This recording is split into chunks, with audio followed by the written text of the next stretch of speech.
Hello guys, welcome back my YouTube channel help of मेडी में। तो आज हम बात करेंगे मेट्रोइंडाजोल टैबलेट के बारे में, जो कि एक प्रकार की एंटीबायोटिक टैबलेट होती है और बहुत ही ज़्यादा मल्टीपल यूजेस इस टैबलेट के होते हैं। इसके यूज़ में पूरी तरह डिटेल से बताऊंगा, और क्या इसकी स्ट्रेंथ होती है, क्या इसका साइड इफ़ेक्ट होता है, और क्या इसकी डोज होती है, और किन किन दवाओं के साथ ये इंटरैक्ट हो जाती है।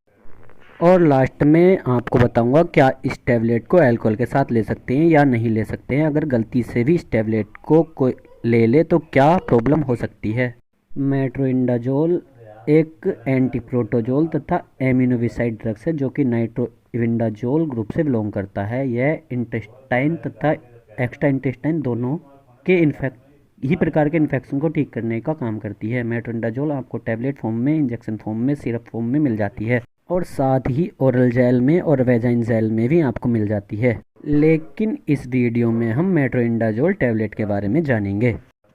अगर हम इसकी स्ट्रेंथ की बात करें तो हमें 200 mg एंड 400 mg में मिल जाती है। दोस्तों, जैसा कि आप जानते हैं, मेट्रोइंडाजोल एक जेनरिक नेम है, और मैं इसके कुछ ब्रांड्स के बारे में आपको बता दूं तो जैसे कि मेट्रो 400 के नाम से आती है, मेट्रोजिल 400 के नाम से आती है। दोस्तों, आपको ये टैबलेट आपके एरिया में अलग अलग ब्रांड नेम से मिल जाएगी। अब हम जानेंगे इसके यूज़ेस के बारे में। जैसा कि हमने जाना था, इसके बहुत सारे यूज़ होते हैं। इसका जो सबसे ज़्यादा यूज़ किया जाता है वो महिलाओं के लिए किया जाता है। यदि किसी महिला को बैक्टीरियल वेजाइनसिस की प्रॉब्लम हो गई है, जिसमें महिला को वेजाइनल डिस्चार्ज रहता है वाइट और ग्रे कलर का, और उसको ब्रॉड स्मेल रहती है, साथ ही पेशाब में उसको जलन रहती है, दर्द होता है, तो उस समय मेट्रोइंडाजोल टैबलेट डॉक्टर द्वारा प्रिस्क्राइब की जाती है। साथ ही किसी महिला को पेल्विक इन्फ्लामेटरी डिसीज नाम की बीमारी हो गई है, जिसमें महिला के यूट्रस, ओवेरी, फ्लोपियन ट्यूब या फिर उनके जननांग में कोई भी इन्फेक्शन हो जाता है, जिसके कारण जो लक्षण मैंने अभी बताए थे वह देखने को मिलते हैं। उस स्थिति में भी मेट्रोइंडाजोल टैबलेट का प्रयोग करते हैं। महिलाओं की एक और बीमारी होती है जिसे हम ट्राइकोमाइनियोसिस कहते हैं, जिसमें महिलाओं के जननांगों की बीमारी है, जिसमें इचिंग रहती है, साथ ही रेडनेस रहना और वाइट डिस्चार्ज रहना। ऐसी कोई भी प्रॉब्लम रहती है तो डॉक्टर इस टैबलेट को प्रिस्क्राइब करते हैं, और साथ ही लिकोरिया में भी इस टैबलेट को प्रिस्क्राइब करते हैं।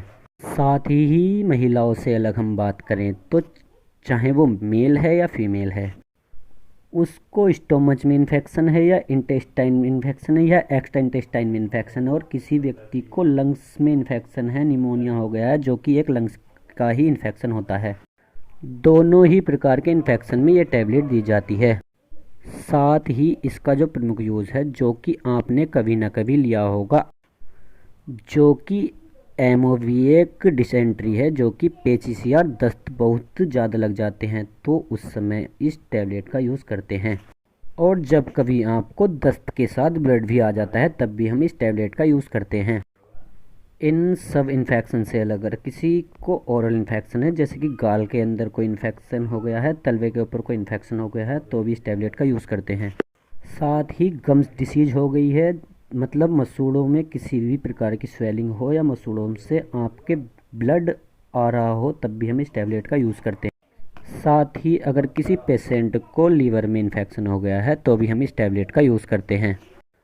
अब हम इसके साइड इफ़ेक्ट के बारे में बात करेंगे। इसके साइड इफ़ेक्ट इसके यूज़ से मिलते जुलते होते हैं। यदि किसी व्यक्ति को साइड इफ़ेक्ट देखने को मिलते हैं तो उसे नोज़िया हो सकती है, नोज़िया यानी कि जी मिचला सकता है, वोमिटिंग हो सकती है यानी कि उसे उल्टी हो सकती है, हेडेक हो सकता है यानी कि सर दर्द, ड्राइनेस ऑफ माउथ, उसका मुंह सूखा सूखा रहता है, एब्डोमिनल पेन हो सकता है यानी कि उसके पेट में दर्द हो सकता है, वेट लॉस भी हो जाता है कभी कभी। और अगर इससे अगर आपको कोई भी साइड इफ़ेक्ट देखने को मिलता है तो तुरंत इस टैबलेट को खाना बंद कर दें और अपने डॉक्टर से सलाह लें। अब हम बात करेंगे इसके कॉन्ट्राइंडिकेशन के बारे में। क्या क्या इसके कॉन्ट्राइंडिकेशन होते हैं, यानी कि किन किन डिसीज़ में इस टैबलेट को नहीं दे सकते। यदि किसी व्यक्ति को मेंटल डिसऑर्डर है, यानी कि उसके कोई दिमाग में प्रॉब्लम है, तो भी इस टैबलेट को यूज़ नहीं करना चाहिए। कोई न्यूरोलॉजिकल डिसीज़ है, तब भी इस टैबलेट का यूज़ नहीं करना चाहिए। ब्लड रिलेटेड कोई भी प्रॉब्लम है, तो भी इस टैबलेट का यूज़ नहीं करना चाहिए। यदि कोई प्रेग्नेंट वुमेन है जिसका फर्स्ट ट्राइमेस्टर चल रहा है, जैसे कि फर्स्ट मंथ से थर्ड मंथ तक, इस टैबलेट का यूज़ नहीं करना चाहिए। और कोई व्यक्ति बहुत ज़्यादा अल्कोहल का यूज़ करता है तो भी वह भी इस टैबलेट का यूज़ ना करे। अब हम बात करेंगे इसकी डोज के बारे में। जैसा कि आप सभी जानते हैं, इसकी डोज पेशेंट की एज, बॉडी वेट और उसकी डिसीज़ के अकॉर्डिंग दी जाती है। अडल्ट को हम 400 mg टैबलेट दिन में 3 बार दे सकते हैं खाना खाने के बाद। किसी किसी को BDV दी जाती है, यानी कि दिन में 2 बार। ये 5 दिन से लेकर 7 दिन तक दी जाती है। कई बार फीमेल्स में ये 14 दिन के लिए या फिर 14 दिन से ज़्यादा भी दी जाती है, वह उसके इन्फेक्शन पर निर्भर करता है।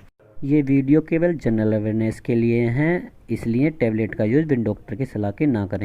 अगर आपको मेरी वीडियो अच्छी लगी तो वीडियो को लाइक करें, कमेंट्स करें, शेयर करें और मेरे चैनल हेल्प ऑफ मेडी को सब्सक्राइब करें और बेल आइकन को प्रेस करें